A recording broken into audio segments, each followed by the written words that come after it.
और तबाही का विस्तार इतना हो चुका है कि अब अमेरिका ईरान में मध्यस्थता निभा रहे ओमान पर भी मिसाइलें और ड्रोन गिरे।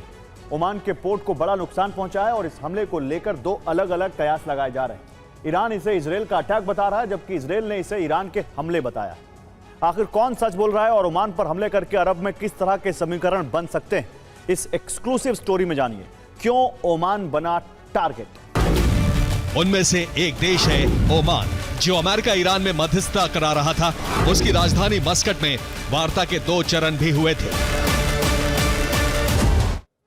अब ओमान पर भी हमला हुआ है, जिससे ओमान थर्रा उठा है। ओमान के सलालाह बंदरगाह की दूरी ईरान के बंदर अब्बास पोर्ट से 1150 किलोमीटर।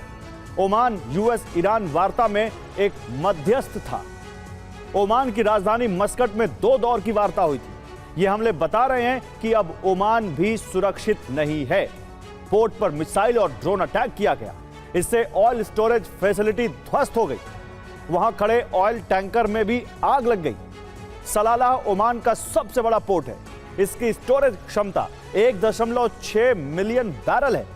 यहां से सालाना 23 मिलियन बैरल सप्लाई किया जाता है।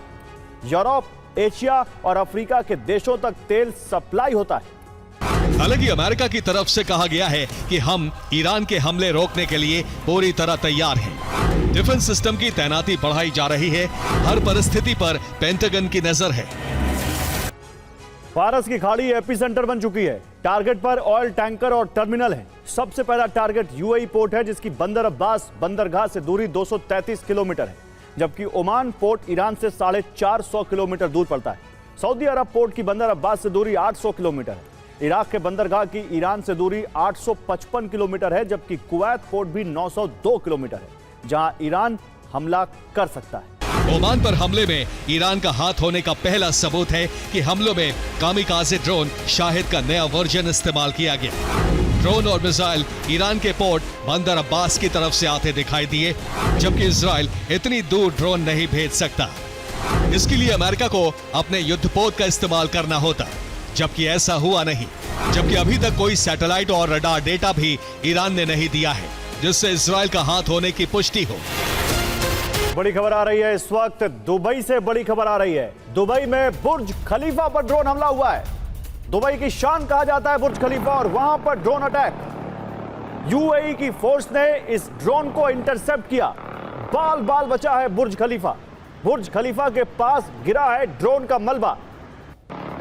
तो यूएई की शान, पूरी दुनिया में सबसे ऊंची बिल्डिंग के तौर पर मशहूर बुर्ज खलीफा पर ड्रोन से अटैक किया गया, लेकिन यूएई की एयरफोर्स ने इस ड्रोन को इंटरसेप्ट करके गिरा दिया और इसका मलबा बुर्ज खलीफा के पास गिरा। ये देखिए, ये वो ड्रोन की तस्वीरें हैं। और ट्रंप की एक गलती का खामियाजा पूरी दुनिया भुगत रही है।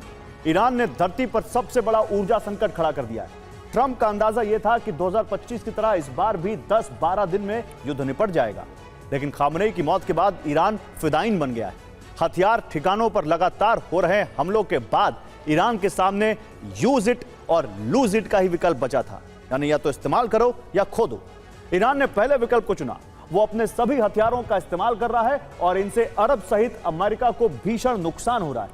11-12 मार्च को ईरान ने अमेरिकी बेस पर भी हमले किए हैं, जिससे सुपर पावर भी हिल गया है। ईरान के हमले से मीना सलमान पोर्ट पर लीड सिस्टम तबाह हो गया। यह मिलिट्री कम्युनिकेशन के काम आने वाला सिस्टम है। बहरीन में रडार सेंटर को भी निशाना बनाया गया है। पेंटागन के प्रवक्ता शॉन पार्नेल ने बताया है कि अब तक लगभग 140 से 150 अमेरिकी सैनिक घायल हो चुके हैं और 7 की मौत हो चुकी है। ईरान ने कहा है कि अमेरिकी युद्धपोत हॉर्मुज से 700 किलोमीटर दूर भाग गए हैं, क्योंकि ट्रंप को अपने एयरक्राफ्ट कैरियर के डूबने का डर है। तो हॉर्मुज में हमलों के बाद यह साबित हो गया है कि किसी भी कार्गो शिप या तेल टैंकर के लिए ईरान को चकमा देकर हॉर्मुज से निकल पाना बेहद मुश्किल है। ईरान ने हॉर्मुज को सील करने के लिए यह ऐलान कर दिया है कि ईरान की इजाजत के बिना हॉर्मुज से कोई भी शिप नहीं गुजर सकेगा। अमेरिका, इजरायल और उसके सहयोगियों के लिए साफ तौर से नो एंट्री लगा दी गई है। दुनिया तेल संकट से मुकाबले का प्लान बना रही है, तो वही ट्रंप दावा कर रहे हैं कि हॉर्मुज में हालात जल्द ठीक हो जाएंगे। ईरान ने अमेरिका इजरायल को धमकी दी है अमेरिका इजरायल के जहाज टारगेट पर हैं, अमेरिका के सहयोगी देश भी टारगेट पर हैं। ईरान के मित्र देशों का टैंकर ही गुजर सकेगा। चीन का एक जहाज हॉर्मुज के करीब से लौट गया। 11 मार्च को हमलों के बाद चीन ने यह फैसला लिया। चीन के जहाजों को ईरान से फिलहाल खतरा नहीं है। समुद्री माइन से रास्ता बंद किया गया है। माइन से जहाज के टकराते ही धमाका होता है। माइंस की लोकेशन बता पाना मुश्किल होता है। ट्रंप का दावा है कि ईरान के माइंस लगाने वाले 28 शिप नष्ट कर दिए गए हैं। ईरान की नेवी को बेहद कमजोर किया गया है। ईरान अब माइंस लगाने की हालत में नहीं रह गया है। अंतर्राष्ट्रीय ऊर्जा एजेंसी ने बड़ा फैसला लिया है। रणनीतिक भंडार से 40 करोड़ बैरल तेल जारी करने की सिफारिश करेगा। ये IEA के इतिहास की अब तक की सबसे बड़ी आपातकालीन रिलीज होगी। और ईरान और अमेरिका के बीच बातचीत की संभावना तकरीबन समाप्त हो गई। ईरान ने साफ कह दिया है कि अब वार्ता नहीं, सिर्फ जंग होगी। IRGC ने समुद्र के नीचे से ऑपरेट होने वाले ईरान के नए हथियारों से हमले करने की धमकी दी। इसके साथ ही ईरान ने तेहरान में बैंक पर हुए हमले के बाद अरब के हर बड़े आर्थिक ठिकाने को बंद कर देने की धमकी दी।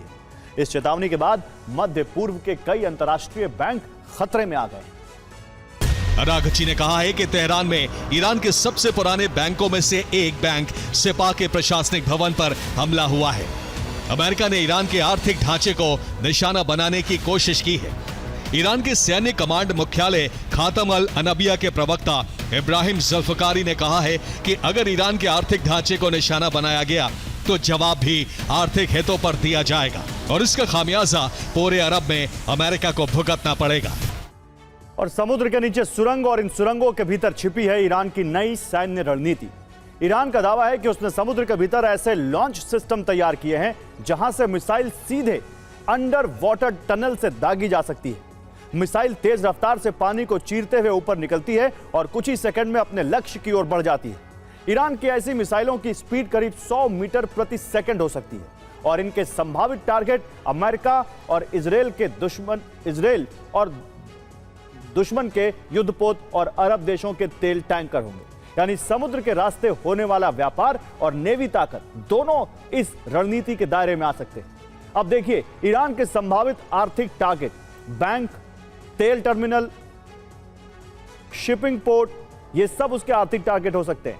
स्टॉक एक्सचेंज और अमेरिका या इजराइल से जुड़ी कंपनियां, ये सब उसके टारगेट हो सकते हैं। मतलब साफ है, अब हमला सिर्फ दुश्मन देशों की सैन्य ताकत पर नहीं होगा। ईरान की मिसाइलें अब अरब के आर्थिक ढांचे को तबाह करने के लिए दागी जाएंगी। पश्चिम एशिया दुनिया के सबसे महत्वपूर्ण आर्थिक गलियारों में से एक है। यहां से दुनिया का बड़ा तेल व्यापार चलता है। दुनिया का सबसे बड़ा समुद्री शिपिंग नेटवर्क यही है। सबसे बड़ी अंतर्राष्ट्रीय बैंकिंग प्रणाली अरब से ऑपरेट होती है, लेकिन अब सब खतरे में है।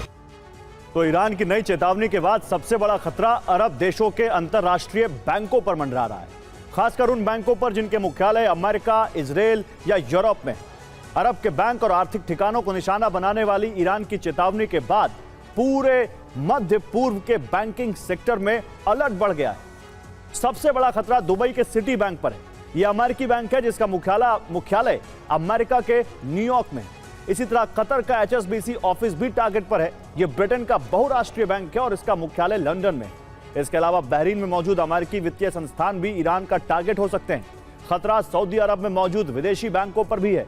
खतरे के अलर्ट के बाद कई जगहों पर कर्मचारियों को घर से काम करने के निर्देश दिए गए। अमेरिकी ड्रोन विशेषज्ञ और पूर्व स्पेशल ऑपरेशन इंटेलिजेंस अधिकारी ब्रेट वेलिकोविच ने कहा है, ईरान के पास ऐसी तकनीक और पहुंच मौजूद है जिससे वो अमेरिका के अंदर तक ड्रोन हमले कर सकता है। उन्होंने चेतावनी दी कि अमेरिका इस तरह के खतरे के लिए अभी पूरी तरह तैयार नहीं है। इसी वजह से अमेरिकी सुरक्षा एजेंसियों ने स्थानीय पुलिस को भी अलर्ट भेजे हैं। इजराइल दोहरे संकट में घिर गया है। एक तरफ ईरान हमले कर रहा है और दूसरी तरफ प्रॉक्सी गुट तबाही मचा रहे हैं। लेकिन खतरा इससे भी बड़ा है। ये दोनों एक साथ एक ही वक्त पर इजराइल को दहला रहे हैं। अब इजराइल इन्हें रोकने के लिए स्पेशल ऑपरेशन शुरू कर चुका है जिसमें ईरान और प्रॉक्सी गुटों पर एक साथ बड़ा प्रहार किया जा सकता है। हम दांतों और नाखूनों से लड़ेंगे, ये चेतावनी नहीं, इजराइल के वजूद को मिटाने का ऐलान है। हिजबुल्लाह के ड्रोन्स ने इजराइल के डिफेंस लाइन में छेद कर दिया है और ईरान अमेरिकी बेस पर हमले कर रहा है। अमेरिकी सैनिक मारे जा रहे हैं और ट्रंप रैलियों में विजय भाषण दे रहे हैं। ईरान ने कहा है कि अभी जंग खत्म नहीं हुई है और ट्रंप कह रहे हैं कि अमेरिका जीत चुका है।